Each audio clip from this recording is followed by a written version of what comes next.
With that, I'm going to introduce JJ Rorie. JJ, if you don't know her, you probably really should. She brings an immense tool belt of experience in product management. She's the author of the Immutable 5 Truths of Great Product Managers and is also the Chief Executive Officer of Great Product Management, a sought-after speaker, advisor, trainer, and coach, and has worked with some of the world's largest companies. She's on the faculty of Johns Hopkins University, teaching undergraduate and graduate level product management courses. And I don't know where she finds the time, also hosts a popular product podcast called Product Voices. With that, thank you very much for joining us today, JJ. I'm going to pass over to you to start things off. So I'm excited to be here to talk to you about mainly the content from my book, Immutable, 5 Truths of Great Product Managers, and really kind of where this information, this research came from. It was a labor of love writing this book, and I'm a big fan of product management. So it was something that I've always wanted to do, and so it was fun to kind of see it come to fruition. So I'll spend a little bit of time going over kind of the high level of things, and then we're going to have a chat. So hopefully lots of time for Q&A. But to get started, so for those of you who haven't heard of the book, again, it's called Immutable, 5 Truths of Great Product Managers. And it really came to be because I had this hypothesis that there was this foundational set of skills that most of the great product managers that I had worked with, whether I led them myself, whether they were my peers, whether I learned from them as I was becoming a product manager, they seemed to have this set of behaviors or this aptitude that just allowed them to navigate the role more keenly, more successfully, and a little bit more smoothly than some others. And so I wanted to find what those were, right?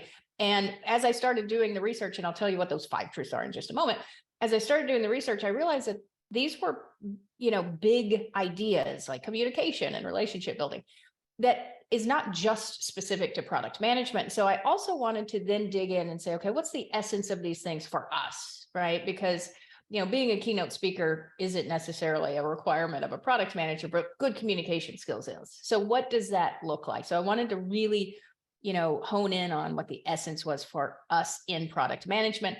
And then finally, I really wanted to keep it simple. And so if you read the book, it is very practical. It's simple. It's a short read intentionally, because I think while product management is complex, certainly there's lots of moving parts at most times, we tend to overcomplicate it, in my humble opinion. And so I really wanted to kind of bring it back to basics. So without further ado, the 5 immutable truths of great product managers are: number 1, great product managers have exceptional customer intelligence, right? We can't do anything that we do without a really high level of understanding with our customers. Number 2, they're experts at building relationships. Everything we do is cross-functional, right? And so those cross-functional teammate relationships, are critical. It's really hard to be successful in product management without them. Number 3, great product managers are master communicators. We'll talk about what that means in our context, but again, we convey ideas and stories in kind of an expert level. And then we also, as great successful product managers, have uncommonly good judgment, right? We make decisions in a way that allows us to not get it right every time, but to use better judgment and make better decisions, right? So uncommonly good judgment is the 4th truth.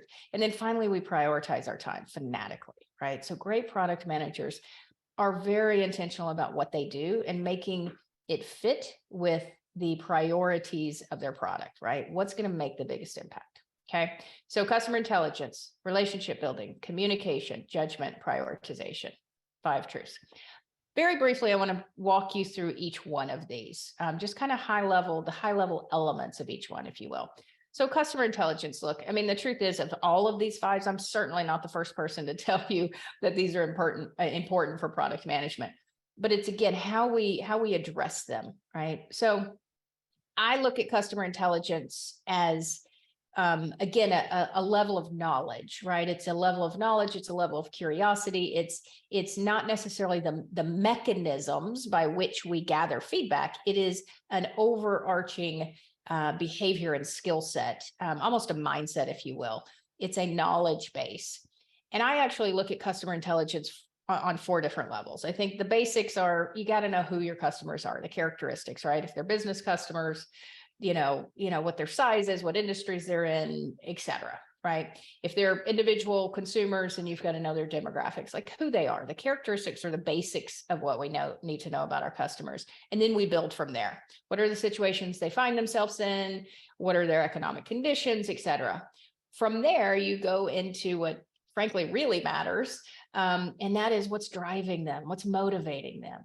And then ultimately the crescendo of customer intelligence is understanding those unmet needs that especially we in our products are kind of uniquely positioned, right? And so, yeah, it's important that we know the basics about who our customers are and what's going on around them. And that's where kind of the good product managers, I would say most product managers understand their customers to this level. The great product managers, they keep going, right? They dig into the psyche of their customers. It's not easy to do, but that's where they kind of find that uniqueness, if you will, and that kind of success level. Now, again, really big believer in keeping things simple. There are some amazing frameworks. There are some amazing thought leaders out there that are doing things in how to discover customer intelligence, right? And feedback from our customers and markets. And I'm a big fan of all of those.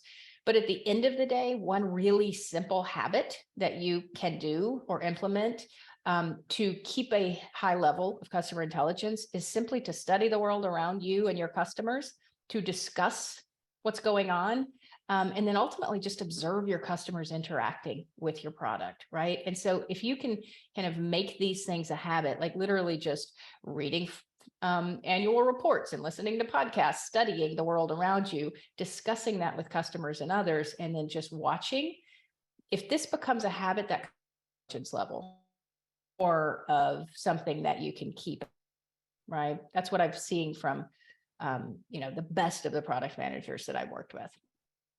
Relationship building is a really interesting one.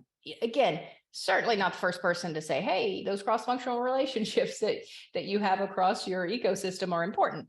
But here's the thing. In product management, what I've found is that there's this essence or these kind of key tenet of what it means to have good relationships in our world.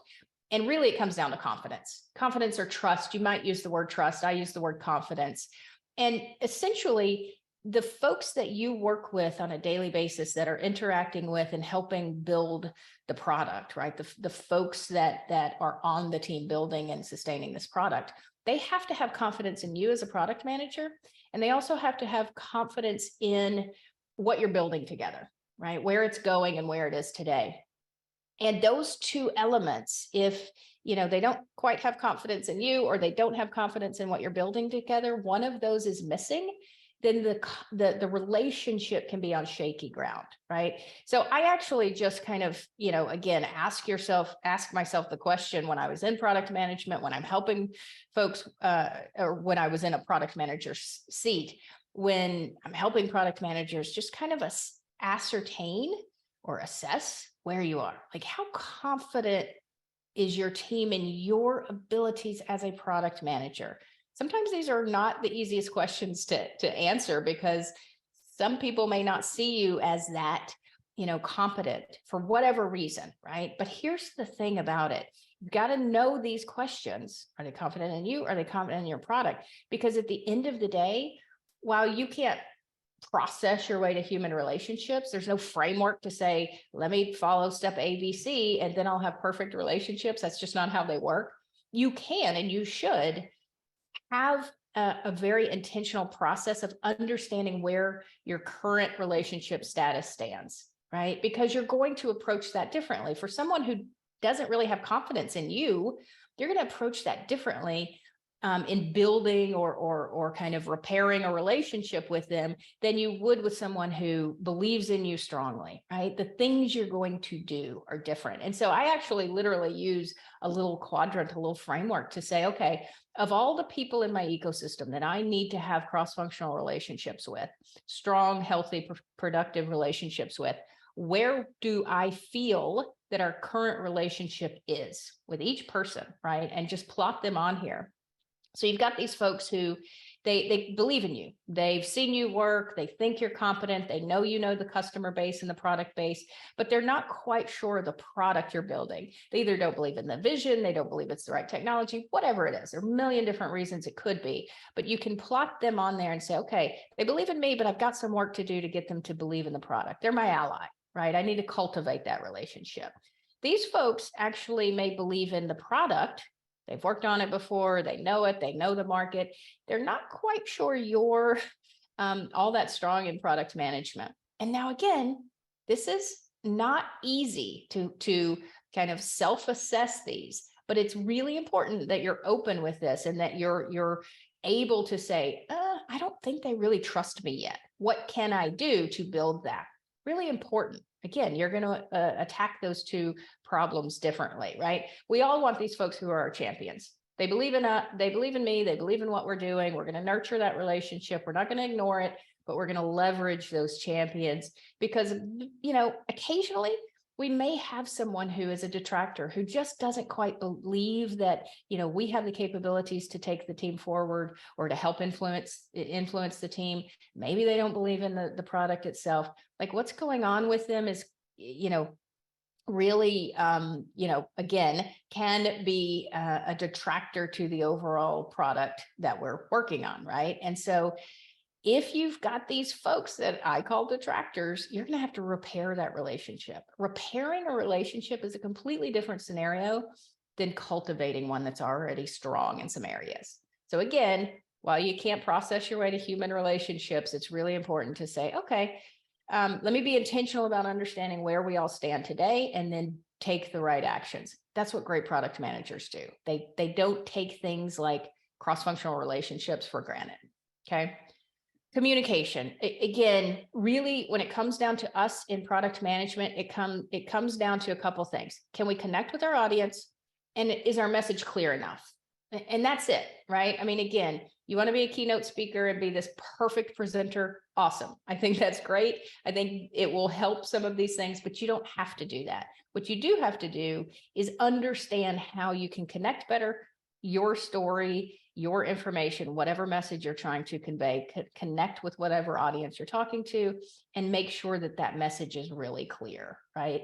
One of the things that I've seen folks do, either kind of very consciously or just because they've gotten into a really good habit, is think about the person on the other side of your message.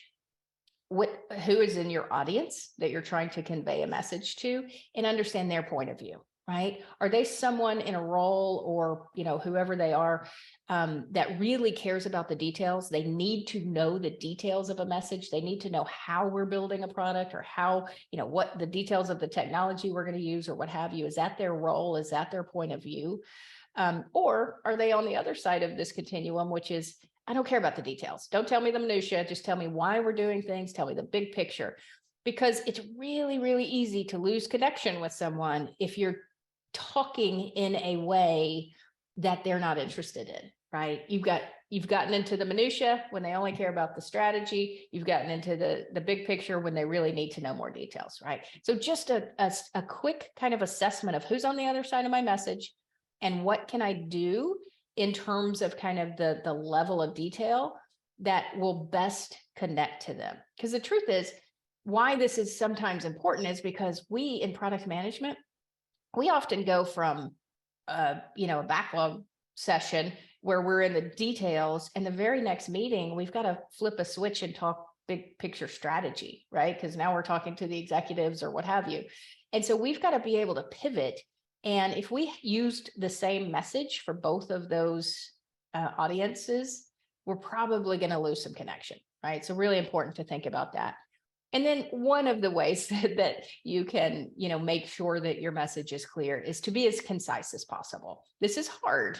For most people, this is hard. This takes practice. I still work on this daily because this is how it comes across. Over here on the left side, if we ramble on and don't have a clear, kind of very concise message, it feels like this. What we want it to feel like is just, this is it, very straightforward. This is the message. Tell me the one or two things that you need me to get out of your message, and let me ask for more if I want it, right? So be concise, be clear, and that will help you connect with that audience. Really important kind of habits that great communicators have. Okay. The fourth truth of great product managers is judgment decision-making. It's not that great product managers get it right every time. They don't choose the right thing. They don't make the right decision 100% of the time. We work in an environment in product management where there's not always that cut and dry, right and wrong answer. Sometimes we've got conflicting data. Sometimes we've got, lack of data, and we have to make some predictions, and that's just how it is. And so sometimes we don't get it right. But what great product managers do is they understand that a couple of elements lead to better judgment, right? And that is the fact that our world is full of cognitive biases that can impact the information coming into our decision-making process. And then they also understand that in product management, there's a lot of ambiguity. And so they've got to get comfortable still making actions and making decisions in this kind of ambiguous world, right? So avoiding as many biases as possible so the data that comes into our decision-making process is better. And then finally, sometimes we've just got to act and then pivot if needed, okay? Lots and lots of cognitive biases. There's a ton of really great research out there on this. I talk about a handful of them in the book. One of the most common ones I just want to kind of touch on because it impacts so much of what we do, in especially in like how we gather information, right? And so it's called framing. You've probably heard of framing bias. And I mean, on its surface, there's nothing inherently wrong with framing. We position our products in lots of different ways to elicit a certain response from our customers. In product management, we want to be really careful with this. So framing is basically the fact that people are going to react differently to your message based on how you present it to them. Okay. And so I'm going to give you a quick example. And I just want you to think about these two statements and if one or the other impacts you differently. Okay. So the first one is, in the United States, 0.3% of the population will die from COVID-19. Okay. So in the United States, 0.3% of the population will die from COVID-19. Second statement is, in the United States, over 1 million people will die from COVID-19. Okay, 0.3% will die from COVID-19. 1 million people will die from COVID-19. Did you react differently to one of those over the other? Probably you did. But here's the thing. Do the numbers, crunch the numbers. They're the same data, right? And I, by the way, do not in any way mean to make light of COVID-19 and the ridiculously horrible impact it's had on us. But it's a relevant example that has been framed differently, but based on how someone wants you to feel about it, to be completely candid. Well, here's the thing. We've got to be very careful in product management that we don't frame our questions, our feedback sessions in a way that's going to elicit a certain biased response from our customers, our prospects. We don't want to frame a situation. We want completely unbiased. So it's just one example of the way that really great product managers bring good unbiased data into the process, is that they understand that these are very prevalent and they try to avoid them as much as possible. We can't avoid all biases, but we try to avoid them as much as possible. We realize that they're there, right? And then again, look, product managers make decisions every day, and there's just no sure bet. There's rarely going to be a situation in your product management career where you have, very clear data and every customer is going to say, yes, this is perfect. This is exactly what I want. And the other option is horrible and everybody knows it won't work, right? That's not how it works. We've got numerous options, all of which could probably be somewhat successful and somewhat valuable. And so we've got to make some predictions without perfect data. Again, great product managers understand I'm going to use my judgment. I'm going to use my experience. I'm going to use the data that I have, and I'm going to move forward. If we need to change and pivot from there, we will, but we don't get paralyzed by a lack of, perfect data. Okay. And finally, the fifth truth is prioritization. We talk a lot about this in product management, but in my opinion, we talk a lot about how to prioritize our work, right? What framework should we use to prioritize our work, which is really important, but it starts with your time, right? You can't prioritize the work appropriately, in my experience, if we haven't spent the right amount of time on things that are strategic enough, like customer insights, et cetera. If we're not doing the things with our time that allows us to have the inputs into the prioritization of our work, then we're basically running in circles. We're not going to, it's just never going to work. So when I say prioritize your time, I actually use a little acronym time management tool called VITAL. And I want to make sure that my time is spent on things that are as vital and important to my product as possible. And then I want to save some time for learning. Doesn't mean that this transactional type of work doesn't happen, but I don't want to spend too much of my time skewed to the things that aren't as vital or as important. So just very briefly, the way I define this, and each person can, loosely define how they want to, but basically it means that the tasks, the actions that are absolutely essential to the product, right? And frankly, absolutely the product manager's responsibility to do. Like, you actually do this work. It is critical. You're the one. Doesn't mean you do it alone, but you're absolutely involved in this. Same thing with important. Now, somebody else may own the task, but it's really important to the success of your product. So you should be quite involved here, right? Again, doesn't mean you necessarily own it, but you definitely should be involved in these types of tasks. So frankly, a lot of your time should, in theory, be in this vital and important. Now, transactional, this has to happen. We've got to get work moving. We've got to get updates to people. We've got to respond to communications. Like, transactional work happens, right? But if we're spending all of our time on meetings and transactional work, guess what? Forgotten, right? The vital stuff. Areas are things that may a little bit, but I wouldn't want to see all of your time here. These are somebody else's responsibility. They impact your product, but you gotta kind of rely on others to do it. And then don't forget about saving enough time for your learning, right? Learning your craft, learning your customers, et cetera. So really simple kind of tools. And again, I'm a big believer in keeping things simple. I mean, retroactively, look at your calendar the last few weeks, do a Miro board or color code your calendar, whatever it takes, just to say, okay, am I spending enough time on what matters? And if not, if you can start to do something like color coding, then you can proactively look at your next few weeks and say, oh my gosh, I got way too much stuff here. A lot of the transactional is stuff that just pops up, but you can start to see a trend that, I've got too much stuff on my calendar that's not leaving me enough time for the vital and important stuff. So I'm going to put some of that off, right? So you can start to proactively manage that.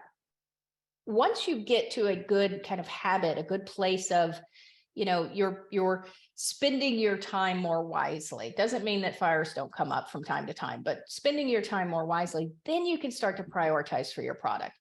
And I'm not here to tell you which framework works better.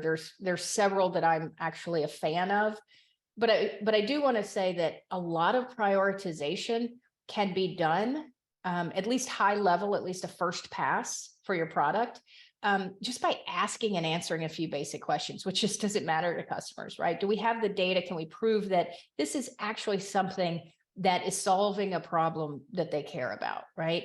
And again, yes, there's some subjectivity here, but if you and your team can ask and answer this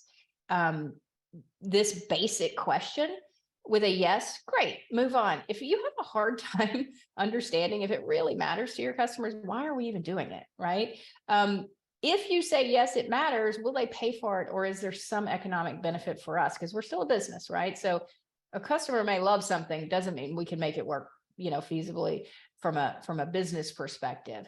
And even if you say yes there, you still kind of have to ask and answer, is it where you want to take the company, right? Where you want to take the product, excuse me. So again, is this the end all be all prioritization matrix? No, but I just believe that sometimes we jump into a framework so quickly that we forget to ask these simple questions. Like, does this customer really care about what we're proposing? If they do, great. Can we make money off of it? Yes. Okay. But is it somewhere we want to go? Right. And so again, just kind of high level, go through that and then get into some more detailed prioritization if you need. Okay. All right. Those are a really high level overview of the 5 immutable truths of great product managers. So now let's chat. What questions do you have? I'm going to stop sharing so you can see me better. Awesome. That is great. Really, really appreciate JJ for sharing that. I guess maybe while we wait for Q&A to start, I'm just going to get started maybe with a few questions of my own, and we can intersperse in questions as we get them from the crowd here today. But I know you've got this prior career in sales and marketing as well, not just the product side of that. And I'm curious, like, how has that helped you as a product leader, particularly navigating a product organization, and how you think product can better partner and collaborate with both sales and marketing to deliver better products and better business outcomes overall? Great question. So, it's interesting because I have often wished I had more of a technical background, because I think that a lot of folks think you need that in product management. And so I kind of had a little imposter syndrome early in my career. I was like, oh, I don't have an engineering degree. I don't have a computer science degree. I'm just in sales and marketing. And, can I really be great at product? And the truth is, yes, you can. And, an engineer can be great at product, but what sales and marketing taught me, and I had to learn this, I had to realize it because I didn't know it at the time, but what it was teaching me was to center myself in the customer, right? And what the customer wants, and speak in a way that matters to the customer, and position things a certain way. Because again, the truth is, no customer really cares about a product, like the details of the product and the features of the product. I mean, maybe there's some exceptions out there, but they care about how it solves their problem, right? And so sales and marketing, that's what you do, right? You talk in that language, you talk about the value, you talk about the benefit. And you rarely get into the details of the actual product, the actual solution. And so I think that's what it brought to the table for me. And that became my superpower in product, was that, yeah, I couldn't have the deep technical conversations with my engineers, but I could always make sure that we as a team were centered around why we were doing this. And I think that was the most important thing. I think the way product and sales and marketing need to partner is again, make sure that's the objective, is that we always have that customer in mind with what we're doing, right? Because in product, we can get so, mired in the detail and the features and the functionality and the technology that we forget to bring ourselves back to the customer. And so sales and marketing can help us with that, I think. And again, the sales department depends on what your kind of company is. A lot of SaaS companies, they don't have the same traditional sales department that they used to, right? Because it's all product led for the most part. It's not like you don't have salespeople, but it's not like they're going out on these sales calls and there's this pipeline, and it's just a different type of sales environment these days for that kind of company. But when you've got a real sales group, first of all, they're a bevy of information from your customers. So tap into that and let them help you keep that customer centered in everything that we do. Yeah, I love that lens. I think it's so important that circling around the customer, putting the customer at the center of this, and recognizing that we're all both a lens to that customer, as well as an opportunity to just align ourselves organizationally around it, is so critical to building a better relationship between those teams. Because I think so many teams are often antagonistic on that side of like, sales is only here to get in my way and, ask for the thing that they want to get built, and marketing's only here to, ship and talk about the product, publicly. But, there's often some misalignment in product teams. And I think that's the piece I was trying to get to with that question.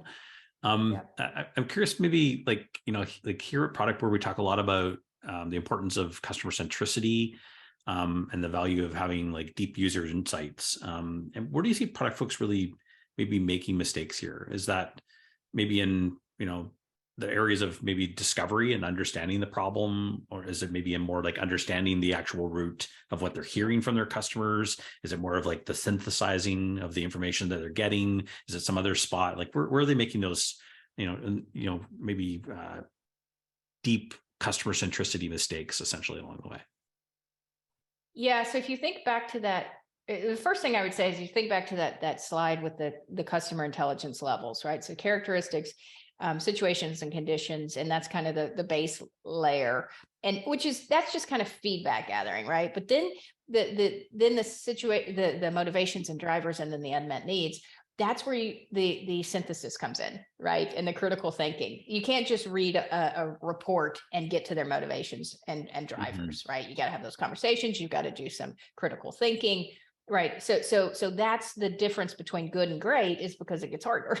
Right. And so I think that I will say that there is still, with some organizations, just a base problem of not spending enough strategic time with customers in the right ways. And so again, we don't see that as often as we used to, but I still work with a product team or, two that will say, yeah, about, I think, last quarter, or about 6 months ago, I had a conversation with a customer. And it's like, no, you got to do more than that. So there's still a little bit of just actually getting out there and talking and observing customers. But beyond that, it's really that pivot point from I've got data. What does it mean? Right. That true synthesis. And so, and again, that's the hard part, right? I mean, it's gathering data is one thing. It's understanding what it means is the hard part. And there's no perfect answer. We're making predictions. We're making some assumptions based on the synthesis that we do of the data that we bring in. And so that's where the gap lies between kind of mediocre to good teams and product managers to the best. It's that they critically think, and they have the mechanisms in place to go through the data, everything that's come in from feedback sessions, from reports, from the salespeople that are bringing data, all of this data coming in, and they actually go through the work to say, okay, what does it mean? So, I mean, it can start as simply as having a feedback analysis session where you do some basic categorization, like, are we seeing some trends? Are we hearing new things from the last time we did this? What are our competitors doing?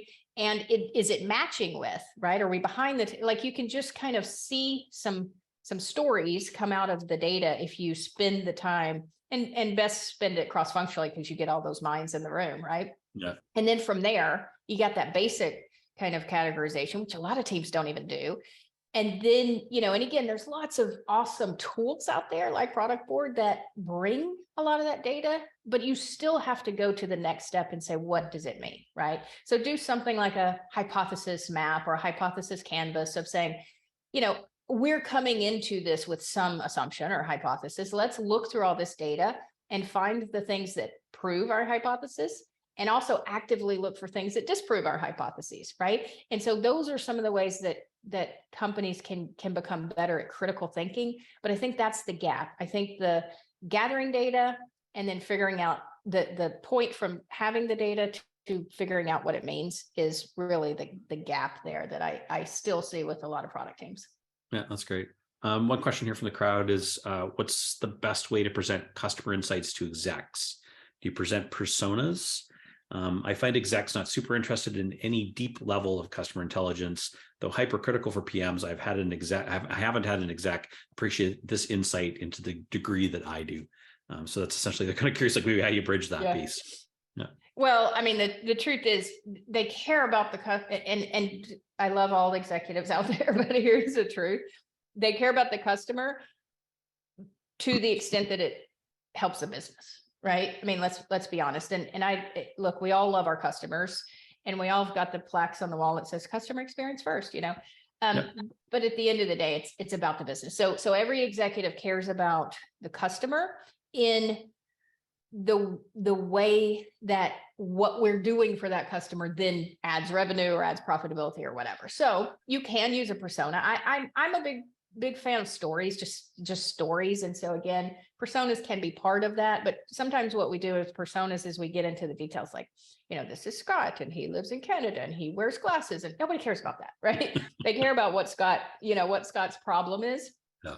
and how we are going to solve Scott's problem, right? And then, oh, and by the way, by solving this, we're going to make a ton of money, right? Or whatever. So you still can make it about the customer, but kind of tell the story as if you're, you know, from the executive's perspective, how they really care about it, which is, what does it mean to our business? And even if it's an intangible kind of thing, like you're asking for something and there's not like this quantifiable, we're going to get this out of Scott, you still got to tie it back. Like, we're going to get to keep Scott's account for another 6 months if we do this, even though we're not going to make incremental revenue, whatever.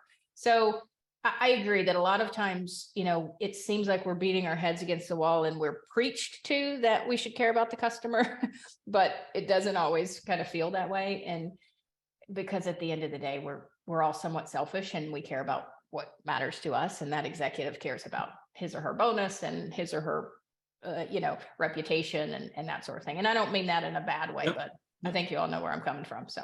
Yeah, definitely. And Sky, if you need some help on the storytelling side, we've had a couple of great events the last few weeks here on the idea of storytelling. You can check them out in our product talk section there if you need a little help shaping that story. Some good sessions there. Another question on this side: when is a good time for product management to get involved with a prospect to listen to feedback? I find there's a gap between sales and product management because the sales team isn't asking the same types of questions that I would ask to basically do product research and understand their needs. So, like, what does that look like? Yeah, such a great question, and huge point that sales, marketing, and product and engineering need to all be, you know, really aligned. But we have different incentives, right? And so that salesperson is trying to get that prospect to sign on the dotted line right there. We're not necessarily, we would love that, but we're trying to look at it from a longer term perspective, right? And hear what their needs are now, but also listen and interpret some things that we can keep building into our product, right? And so that's the big difference there.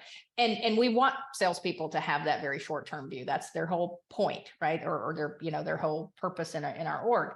But I love going on prospect calls or, you know, meetings for that very reason, because you can start to listen.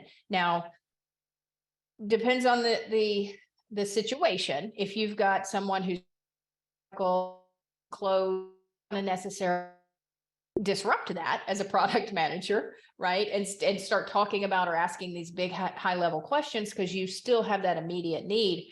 But in the right circumstances, I'm a big fan of going to prospects. I don't usually go to every sales call or meeting. That would be way too much time on, you know, off of my plate. But kind of situationally, if you have the opportunity to go talk to customers about their business or prospects about, you know, their decision-making process, about who they're going to choose, it's a huge benefit for product managers. Even if you just sit there and listen and you don't have the opportunity to really dig and ask your types of questions, it's still a really good thing to do. So I'm a big fan of that. And that goes back to the relationship with sales, right? Sales and product management need to know that you have different incentives, if you will, or different angles at things. But at the end of the day, it's all kind of to make the product better for customers. Yeah, definitely. That's a great lens. I heard you say on Nils Davis's podcast last year, I think it was, that PM should be highly visible, critical, and a strategic role. And thinking about these 5 truths, where are you seeing the current gaps with most PMs that could shift them from being maybe too tactical to being more strategic in their work?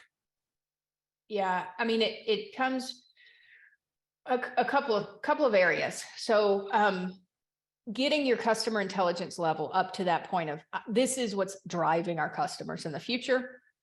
This is what's motivating their strategic moves or their behaviors, what have you. And getting to that kind of upper echelon of customer intelligence. That's still a gap, because again, that's the hard part. If everybody could do that, we wouldn't need this, right? But that's the hard part. And then what that does is that also kind of bleeds into the way that product managers communicate to others, right? And again, if product management's this visible strategic role, that means you're communicating to a lot of high level folks in your organization. And if you're mired in the detail and only understand the basic characteristics of your customers and what they need, then you're probably talking about features and you're talking about functionality and you're talking about things that isn't that strategic, right? So that's your communication, and how can you tailor your communication to the audience, right? But if you don't know it in the first place, it's hard to do that.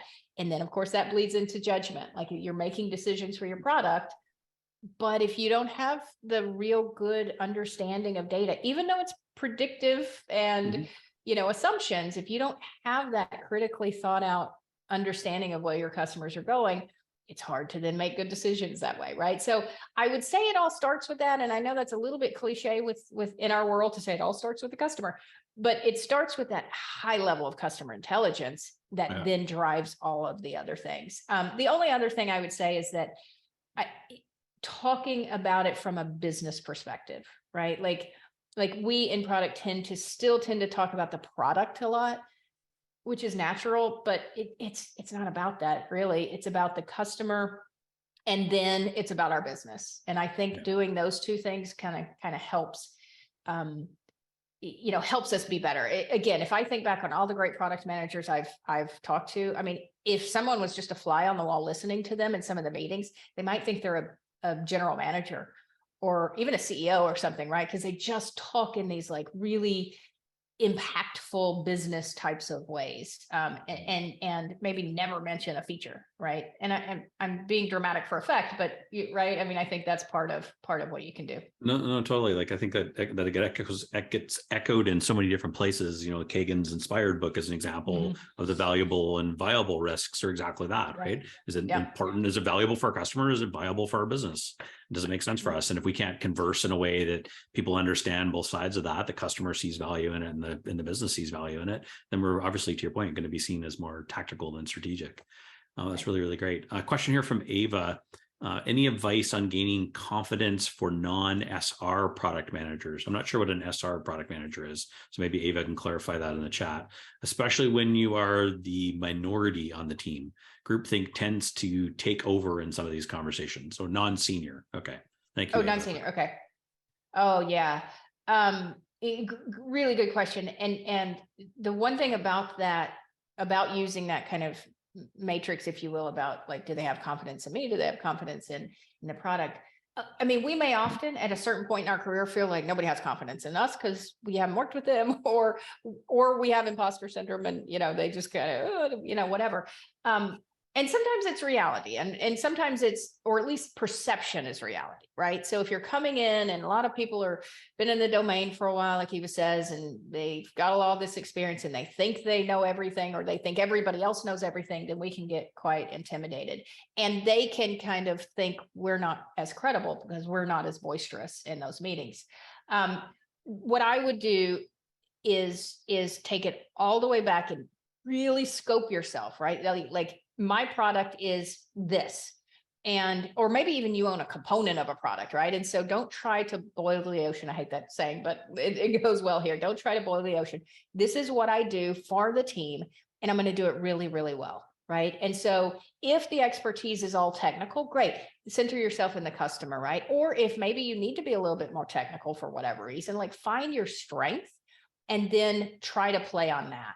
But you also need to kind of build the understanding of that team that you are in or this role exists. It's not about you at this point. This role exists for a reason. And this role is for this purpose. And I'm in this role, and I'm going to try to the best of my ability, make this role as positive as possible. And so sometimes you need to have some hard conversations about,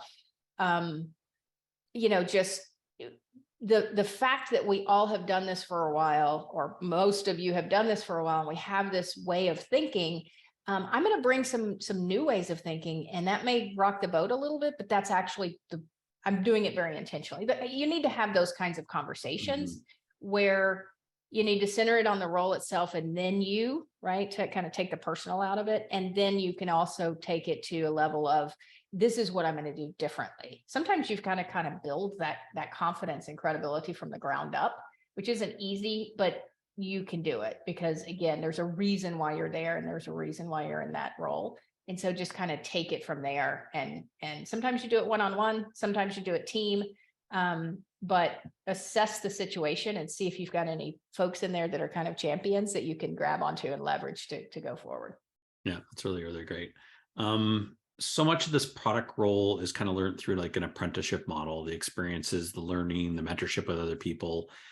For those maybe on the call today that are looking to break into product management, obviously you give them a bit of a toolkit here of those 5 immutable truths to strive forward, but where should they focus? Where should they start in that context, and to find their path and make sure they're doing product the right way? Yeah, I actually see the immutable truths as a really good baseline or foundation for folks trying to get into product management to start. Sorry for the noise if you hear that. I don't know if you hear that. My lawn guy's in there. Yeah, thanks for working from home. So it's a good foundation, because everybody can build these, right? And frankly, whatever role you're coming from, you've probably had to communicate. You probably had to build some sort of relationships, right? And maybe customer intelligence wasn't quite as heavy in that, or decision making, right? But you probably have some things within this kind of 5 truths foundation that you can build upon, right? So the first step is to just do a quick self-assessment and critically think about it, but assess yourself in each one of these 5 and say, okay, I'm great at building relationships, or I'm really good at communicating because I'm coming from sales and I know how to do that. That's a huge benefit in product management. So if you've got a strength in any of those 5, play that up to try to get that role in product management. Talk about it in your CV, talk about it at the interviews, like really play that up. Okay. So that's number 1, is just see if you have any of those, because this really is a foundation, and frameworks can be learned and mechanisms can be learned. But if you come in inherently with one or two of these, you're going to be better set up. So that's number 1. And then from there, just kind of think about like where you want to be and how you want to get there, and then build a plan to, not only these 5, you may need to build your business acumen or a little bit of technical acumen or what have you, but just kind of do an assessment of where you stand today based on what roles you've had and what you've built, and where you need to be for a product manager. And just kind of go through a plan, right? Do a 90-day plan. I'm going to work on this. I'm not very good at customer intelligence, so I'm going to work on that. I'm not very good at whatever, so I'm going to do a little work on this.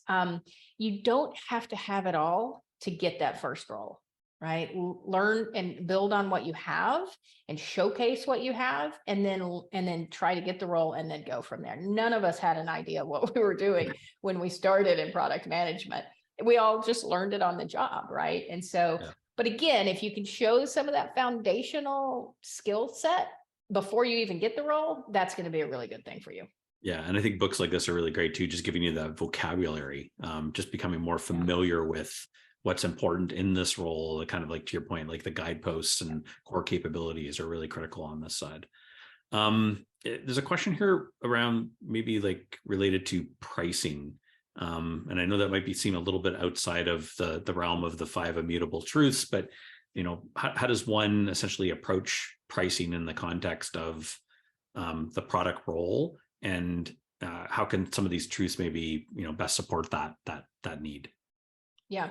So, well, I mean, pricing can vary greatly across companies, right? So think of health insurance companies, like it's actuarial, it's risk-based, there are groups that literally have dozens of people who are working on pricing. Airlines, think of how sophisticated their pricing is. So let's take those aside, like where frankly, product management has nothing to do with the pricing, because I do work with some teams like that, like something like a risk-based pricing or airlines or what have you.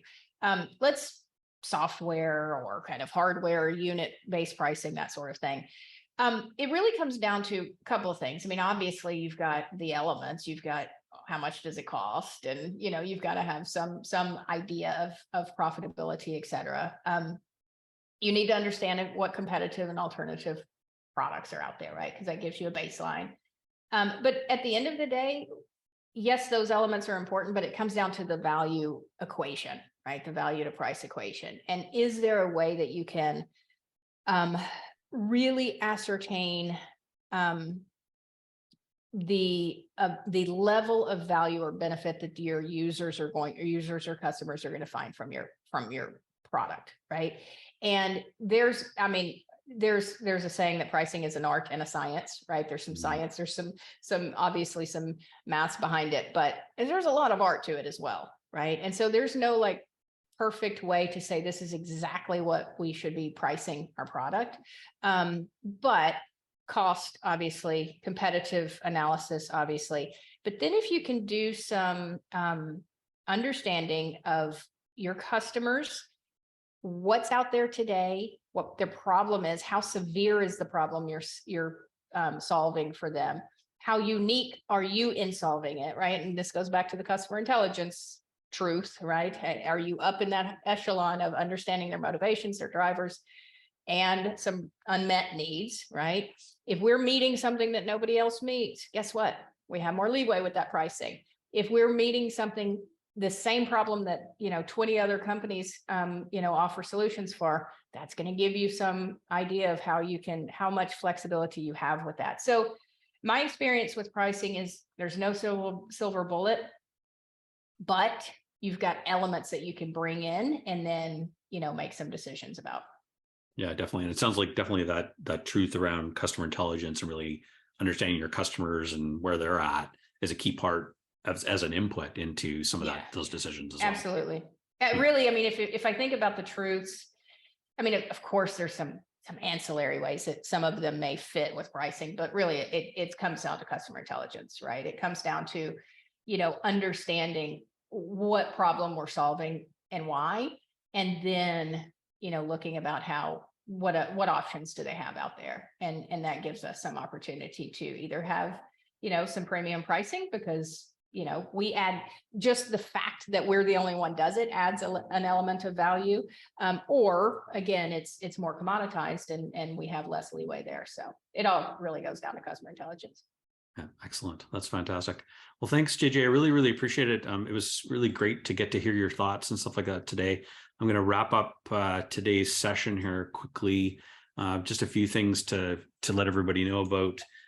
Just shared out in our chat there a link to our post-event survey. We'd love to get your feedback on today's session. We'd like to be able to share that as well with JJ. So if you can take a moment to please share your notes and feedback, we'd love to hear it. We'd also encourage you to continue the conversation. What are some of the things that you're curious about on these 5 immutable truths? And where can we help? Feel free to ask in our community, and we'd be happy to continue the discussion and conversation there. We've also got a few upcoming events just over the remaining of this year. Daniel Merriman is joining us on December 1st to talk about roadmaps and the challenge of uncertainty and the joy of discomfort on that side. Bruce McCarthy will also be here on December 8th on talking about utilizing your roadmap to drive stakeholder alignment. And then we have Pavel Samsonov talking about hypothesis-driven product development on that side. And then we've got a great set of events starting to be planned for next year as well. So keep an eye out for some of the programs and different things that we're going to be doing on that end. And if anybody does want to speak or participate in one of these sessions, we'd love to have you as well. You don't have to be, JJ with a book. You can be someone else who's got some product experience and things that you want to share with our community. We'd love to hear from you, and feel free to put up your hand, particularly those who may be first-time speakers or those who may be from underrepresented groups. We'd encourage you to be participating on that end. So with that, thanks very much, everybody, for joining us. Thanks, JJ, again, for everything today. Really, really appreciate it. Thanks, everyone. Bye. Bye.